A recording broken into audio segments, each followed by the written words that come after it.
Soy alérgico al sol, a las gramíneas, a las arizónicas. Hay cerca de 10 millones de personas en nuestro país que padecen alguna enfermedad alérgica y se estima que en 2050 la mitad de la población padezca algún tipo de alergia. De lo que son y de cómo nos afectan a nuestra vida diaria hablaremos hoy en Medicina Televisión. Comenzamos.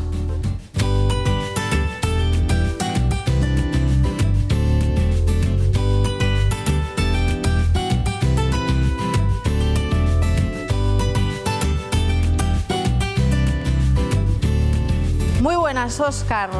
¿Cada vez hay más alérgicos o es una sensación que tengo yo? Cada vez hay más alérgicos, Carmen. Cada vez hay más alérgicos. Buenos días, queridos televidentes. Hoy vamos a hablar de las alergias y de algunas cosas que se parecen, que son las intolerancias. Bueno, pues sobre tipos de alergias vamos a intentar resolver algunas dudas en el programa de hoy, pero antes vamos a ver qué sabemos de las enfermedades alérgicas. Para mí, la alergia es una reacción del cuerpo a unos elementos extraños. La alergia para mí es una disfunción del cuerpo y de las defensas frente a factores exógenos. Creo que es una reacción que hace tu cuerpo, tu organismo, cuando algún tipo de agente extraño entra en contacto con alguna parte de tu cuerpo y bueno, pues tus defensas o lo que sea, que no lo sé bien, reaccionan en contra de él. Bueno, pues la palabra alergia quizás es un poco genérica o engloba demasiadas cosas. Vamos a centrarnos. ¿Qué son las alergias? Bien, vamos a hablar de las alergias, Carmen. Las alergias, como bien han dicho estos señores en las grabaciones, es una reacción exagerada de nuestro organismo frente a agentes externos que no debieran dar ningún tipo de enfermedad. Es decir, digamos que nuestro sistema inmunitario a veces está cogiendo ciertos elementos cotidianos, como pueden ser los pólenes o como pueden ser otra serie de cosas que tenemos en contacto con nosotros, y de repente lo toman como una agresión hacia nuestro cuerpo. Por tanto, nuestro sistema inmunitario lo reconoce como algo que nos agrede y por tanto nos hace una reacción alérgica. Sería lo mismo casi para que lo entendamos como si tuviésemos una infección. Es decir, nuestro organismo dice que aquí hay una infección cuando realmente no la hay, hablando en líneas generales. Pero es un poquito más complicado y a lo largo del programa lo vamos a desarrollar. Porque ¿cuál es? Uno dice lo de los estornudos, los clásicos síntomas, ¿no?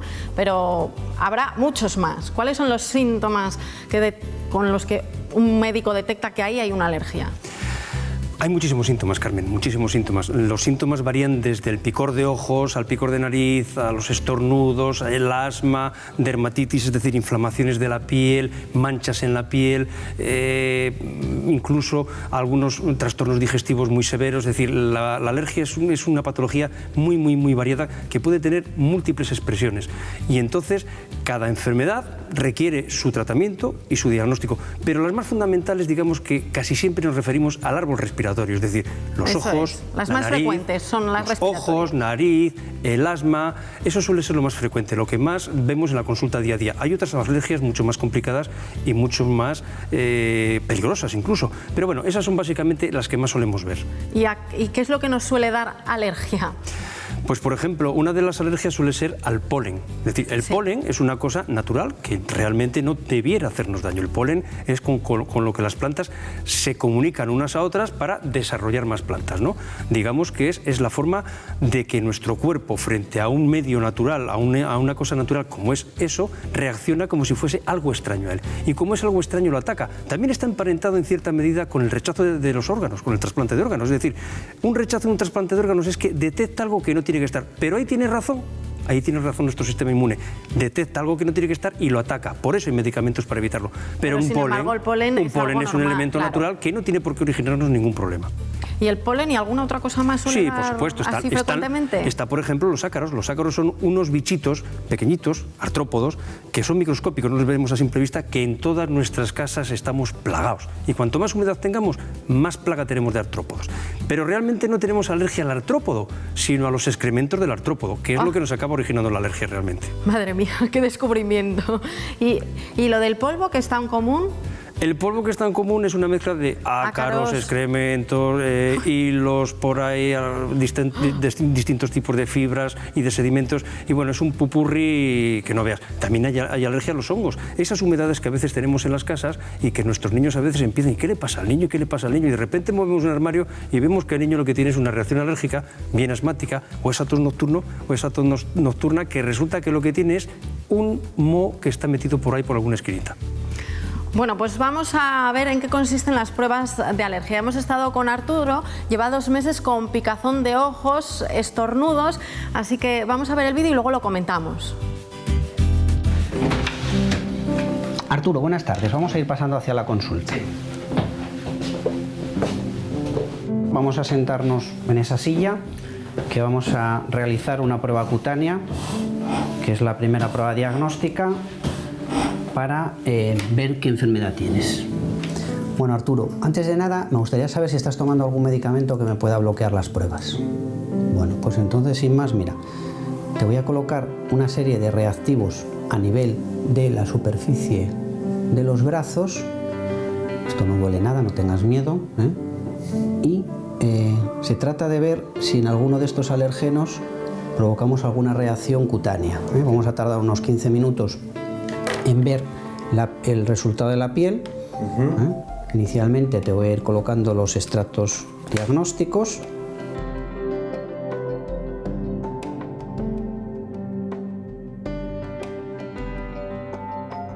Las mascotas más comunes, siempre probamos el perro y el gato. Vamos a colocar el control negativo para ver la reactividad de tu piel, que es una gota de suero fisiológico, y el control positivo, que es una gota de histamina, para ver si tu piel es bien reactiva a las pruebas. Una vez los tengo colocados, con una lanceta, tengo que simplemente atravesar la gota y pinchar la epidermis, para que el alergeno entre dentro de la piel y esperar la reacción.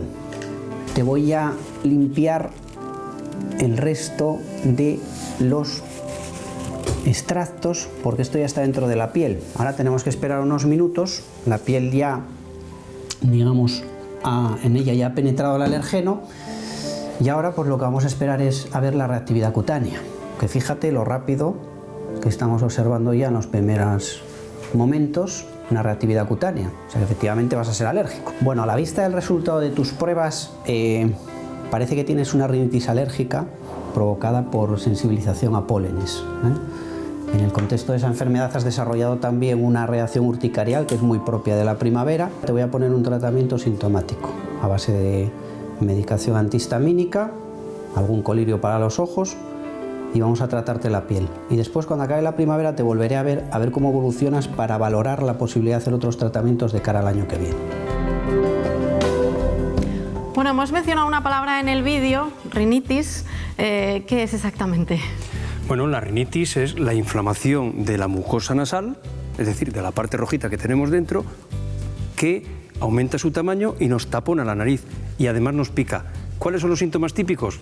Estornudos y agüilla, ese goteo que tenemos y achís, y el agüilla, y el achís y el agüilla, eso es la rinitis. Habitualmente suele ir acompañada también con un problema de conjuntivitis alérgica, porque como está muy cerca y muchas veces son pólenes, pues a la vez que el polen afecta a la mucosa de la nariz, también nos suele afectar a la conjuntiva. Porque también en el vídeo se mencionan animales, que no nos habíamos referido a ellos. Claro. ¿Suele también haber este tipo de alergias? ¿Es común? Hay alergias absolutamente a todo. Cualquier producto que ande por ahí nos puede ocasionar una alergia. Las pinturas, los tejidos, los jabones, las colonias, es decir, cualquier producto con el cual nuestro organismo tenga contacto nos puede generar una alergia.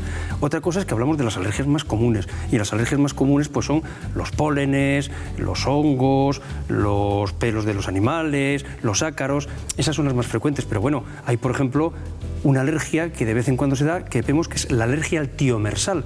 El tiomersal, por ejemplo, es un producto que está en muchos cosméticos. ¿Ah, sí? Y que muchas de esas veces que ustedes dicen que cuando me doy esa crema que me pone la cara fatal, sí, en muchas ocasiones es el tiomersal. El tiomersal es un conservante porque las cremas se degradan. Claro. Las cremas y medicamentos también lo llevan los medicamentos del tiomersal. Es decir, muchos de los colirios llevan tiomersal, con lo cual tenemos que tener mucho cuidado a veces cuando tratamos a ciertos pacientes de que si tengo una alergia al tiomersal no le doy este colirio porque le puede dar una conjuntivitis alérgica. Pero bueno, tampoco es que sea excesivamente frecuente, ¿no? Pero alergia podemos tener absolutamente a cualquier cosa que se nos ocurra. Afortunadamente, disponemos de tratamientos verdaderamente buenos, fabulosos. Tratamientos que en los últimos años se han desarrollado a más no poder y que nos quitan la práctica totalidad de las alergias, salvo algún caso un poquitín complicado que requiere en alguna ocasión de otras terapéuticas. Por ejemplo, las vacunas. Las vacunas, digamos que es un método que tenemos los médicos para desensibilizar a las personas de las alergias. Es decir, la alergia siempre está metida dentro del entorno del sistema inmune. El sistema inmune reacciona con unas cosas que se llaman inmunoglobulinas, en concreto la inmunoglobulina tipo E, que lo que hace es, digamos, fabricar unas defensas frente a esa cosa que nos genera la alergia. Pues bien, ¿qué conseguimos cuando hace falta tomar vacunas o ponerse vacunas? Cuando ponemos o tomamos vacunas, lo que hacemos es generar, mediante la inyección o la administración vía oral de pequeñas cantidades de ese objeto, generar unos anticuerpos que nos están bloqueando esas inmunoglobulinas, con el fin de que nuestro cuerpo sea capaz cada vez de tolerar mejor el contacto con esos productos y que no nos dé ningún síntoma. Otra alergia muy importante es el asma bronquial. Muchos de los asmáticos son debidos a las alergias que hay. Es decir, pólenes es muy frecuente y los ácaros frecuentísimo. Posiblemente sean las dos alergias mayores que afectan al asma. El asma bronquial normalmente se suele empezar de niño y en muchas ocasiones la simple evolución durante la pubertad hace que el asma cure solo, en muchas ocasiones. Pero mientras tanto tenemos que mantener a esos niños con unos niveles de reactividad de sus bronquios baja o más bien anularla. Hoy en día somos capaces de hacer que un asmático no tenga ningún síntoma en la gran mayoría de los casos. Bueno, pues eso siempre está bien porque el asma es molesto. ¿Qué te parece si vamos a ver las preguntas que la gente se hace en la calle, que a lo mejor nos hemos dejado algo en el tintero? ¿Son las alergias hereditarias? Las alergias hereditarias, vamos a ver, volvemos un poquitín a lo que es la medicina, la genética. La genética es la forma que tenemos de transmitir la información de padres a hijos. La altura, los ojos claros, los ojos oscuros, el pelo de tal color, el pelo de otro color, y también transmitimos una carga genética que nos predispone a desarrollar alergias. Enfermedades. A todo esto, como siempre, las alergias es una cosa que puede venir en ocasiones determinada por nuestra genética. Pero luego tenemos desencadenantes. Uno de los grandes desencadenantes es la contaminación. Es decir, sobre todo, por ejemplo, los motores de gasoil, que en épocas pasadas nos vendieron como que eran menos contaminantes, resulta que son muy contaminantes. Expulsan una serie de moléculas que potencian la acción de los alérgenos. Es decir, en el momento que estamos en un entorno donde existe una polución y esa polución además viene de los motores de gasoil, eso potencia los alérgenos. Es decir, imaginaros que yo puedo tener una prealergia al polen, pero que resulta que depende de dónde viva yo, si tengo contaminantes asociados, como puede ser el producto de la combustión del gasoil, ¿desencadenaré la alergia o no? Por tanto, tenemos factores desencadenantes. Otro factor desencadenante es lo que nosotros llamamos el apteno. El apteno es que este producto no me da alergia, este tampoco, pero cuando junto los dos me dan alergia. Con lo cual, en ocasiones incluso andamos muy confundidos porque me hacen las pruebas de este producto y no sale ninguna alergia. Y el otro, que es el apteno, que normalmente son moléculas normalitas y corrientes, incluso la albúmina, que es una proteína que nosotros tenemos en el organismo, es decir, podemos tener ciertos alérgenos por ahí que hasta que no se juntan a esa molécula, a esa proteína que es la albúmina, no nos dan alergia. Con lo cual, en muchas ocasiones nos hacen pruebas y salen las pruebas negativas. ¿Por qué? Porque ese mecanismo no se ha desarrollado. Pero alergias, como bien digo, pueden ser hereditarias, no la alergia como tal, pero sí la predisposición. Y desde luego, donde vivimos no falla. Es decir, si yo tengo una alergia al olivo y vivo en Madrid y vivo en Andalucía, es muy fácil que tenga problemas de alergia. Si yo tengo una alergia al olivo y vivo en la parte norte de Canadá o en Suecia o Noruega, difícilmente el olivo me va a dar una alergia. Bueno, pues el factor genético tiene su importancia, pero las circunstancias está claro que hay mucho más. Vamos con otra cuestión. Pues me gustaría saber qué es la anafilaxia. La anafilaxia. Bien, la anafilaxia es el grado sumo de la alergia, es decir, la anafilaxia digamos que es una alergia en todo su esplendor. La anafilaxia se caracteriza porque un individuo tiene una respuesta más exagerada que la alergia normal y corriente frente a esa causa. Con lo cual, una anafilaxia puede consistir en que una persona cuando se expone al alérgeno, picadura de una abeja, o ciertos alérgenos que hay por ahí, o ciertos medicamentos, prácticamente de forma instantánea le baja la tensión, le baja la frecuencia cardíaca, se pone colorado, empieza a sudar, viene lo que nosotros llamamos un shock. está chocado, el paciente está chocado, es decir, el paciente puede tener problemas severos, se le puede hinchar la glotis, con lo cual no puede respirar y exige de una actuación inmediata por parte del médico o del que esté allí si sabe identificar los síntomas. Uf, ahora ya nos hemos quedado con mal cuerpo. Bueno, vamos con la última cuestión. ¿Qué diferencia hay entre una alergia y una intolerancia alimentaria? La diferencia básica entre las alergias e intolerancias alimentarias en principio es muy sencillita, tan sencilla como que en toda alergia siempre está implicado nuestro sistema inmunitario, es decir, nuestro sistema que nos protege frente a infecciones está implicado en el desarrollo de la alergia, mientras que una intolerancia en principio no tiene nada que ver con una alergia, sino que al revés. Es decir, una intolerancia es cuando a mí algo me sienta mal porque, por ejemplo, tengo un déficit de lactasa. Yo puedo tener una alergia a la proteína de la leche, con lo cual me puede dar una dermatitis, una urticaria y me puede dar otros síntomas. O puedo tener una intolerancia a la leche, que sería un déficit de lactasa. La lactasa es una cosa que tiene nuestro tubo digestivo para digerir la leche. ¿Qué nos ocasiona cuando yo tengo una intolerancia a la lactasa?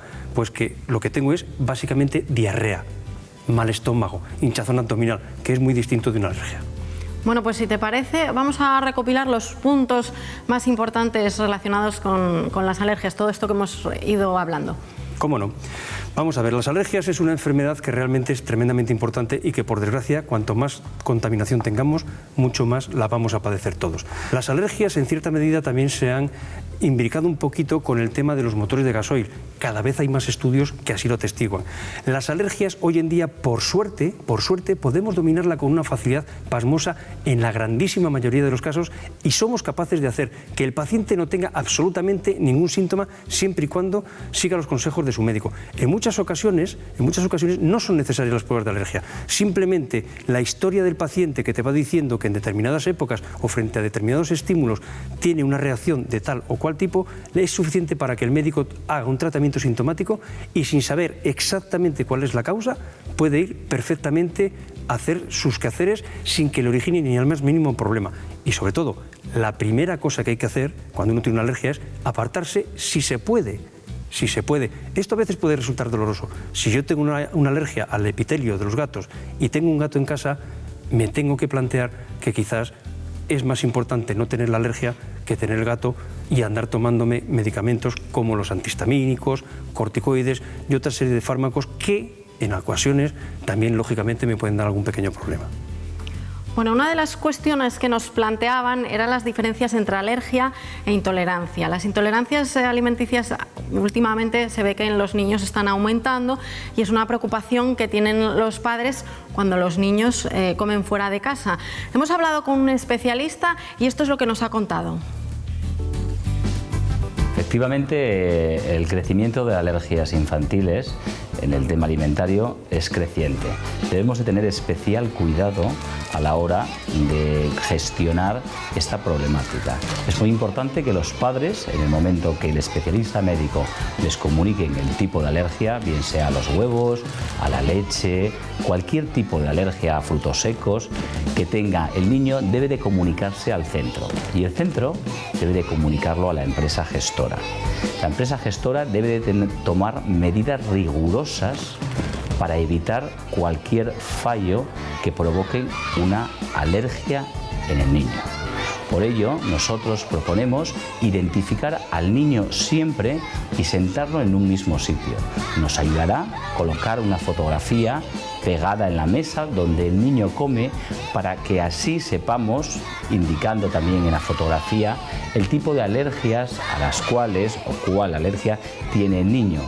Y así minimizaremos los riesgos para evitar cualquier problema derivado de un alimento inadecuado.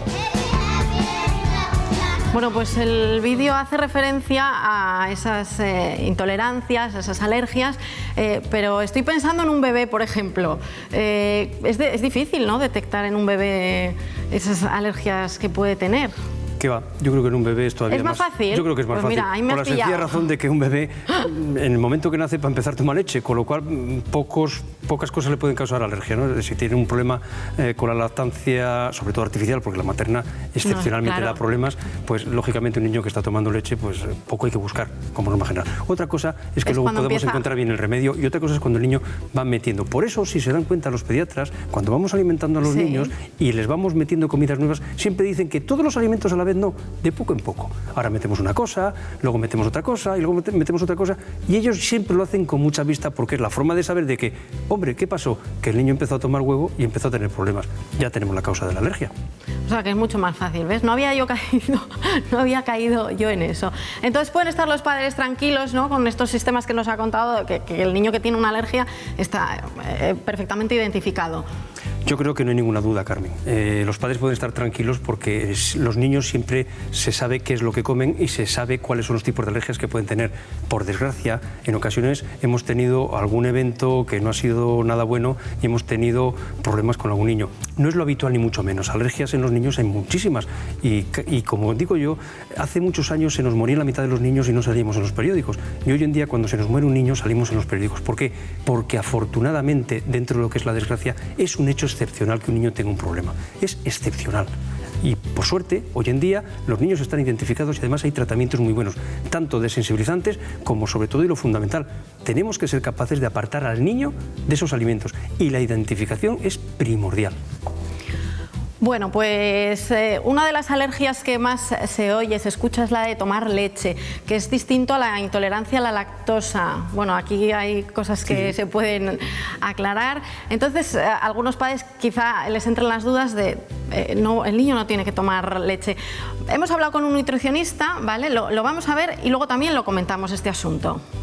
Bueno, sí, parece que hoy en día hay alguna moda en este sentido, en el que se está indicando o se cree a nivel popular, cada vez en más población, que la ingesta de leche no está recomendada. Bueno, generalmente estas personas lo que suelen decir es que como los cachorros mamíferos pues toman leche de bebés, ya sea pues los perros de pequeños, los cerditos de pequeños, en general cualquier mamífero, pues toma leche cuando está en el periodo de lactancia y luego no la toma más, pues el hombre debería hacer lo mismo. Debería tomar leche cuando es bebé y cuando se acaba la lactancia no debería tomarla más porque no es natural. Sin embargo, este argumento es muy fácil de desmontar, porque podemos pensar, bien, los animales pequeños dejan de tomar leche cuando acaba el periodo de lactancia simplemente porque no está disponible. Cualquier persona que tenga animales domésticos o otro tipo de animales, cuando les ofrece leche, ve cómo les encanta leche u otro lácteo, yogures, queso.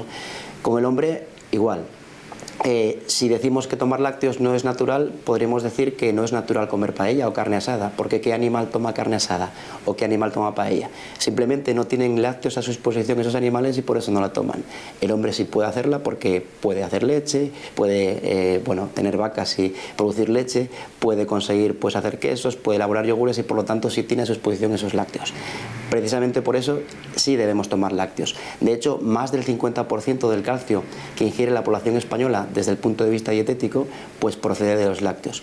Si no, ¿podríamos seguir una dieta con la cantidad suficiente de calcio? Sí, pero ya habría que equilibrar mucho la dieta y sería siempre aconsejado o aconsejable hacerlo por un profesional y habría que medir muy bien lo que estamos comiendo. No hay que olvidar que la leche es rica en calcio, efectivamente, pero tiene otra serie de beneficios nutricionales. Por un lado, tiene una proteína de un muy elevado valor biológico. La proteína láctea es muy buena y es otra fuente proteica junto a carnes, pescados y huevos. Además, tiene dosis elevadas de fósforo, la leche y los lácteos. Nos aportan vitaminas liposolubles que también son muy interesantes, entre ellas la vitamina D, que ayuda pues, a la absorción y a la fijación de calcio en el hueso y también la absorción intestinal de calcio. Y además aporta una cantidad que no es despreciable de hidratos de carbono en forma de lactosa, que para la gente que no es intolerante a la lactosa, pues también es una fuente de hidratos de carbono. Hay que decir que sobre la intolerancia a la lactosa también hay bastantes mitos, porque solamente un 3-4% de la población española es intolerante a la lactosa. Y sin embargo, son muchas las personas que creen que son intolerantes a la lactosa, cuando realmente no es así. Bueno, esto es lo que nos ha dicho el nutricionista. Tu opinión, ¿tomar leche es bueno, es malo? Bueno, nos tendríamos que ir un poquito a la evolución de las especies. Digamos que la rama humana hace muchos cientos de años, miles de años, mejor dicho, tomó dos caminos. El camino de los cazadores que se fueron para los países nórdicos y el camino de los agrícolas ganaderos que se fueron para los países del sur. De ahí que los latinos y la parte sur de Europa tenemos muchas menos intolerancias a los lácteos que los nórdicos. Los nórdicos tienen mucho más porque digamos que genéticamente ya estamos diferenciados. Es decir, nosotros tenemos una genética que es capaz de asimilar la leche con mucha más facilidad que otros tipos de pueblos más al norte. Por eso no cabe duda de que nuestra dieta está basada en la leche y por tanto yo creo que es indispensable los productos lácteos. Pues nos ha quedado muy claro. Muchas gracias, Óscar. Gracias a todos ustedes por acompañarnos estos minutos. Recuerden que mañana volvemos con más temas en Medicina Televisión. Gracias. Adiós y hasta mañana.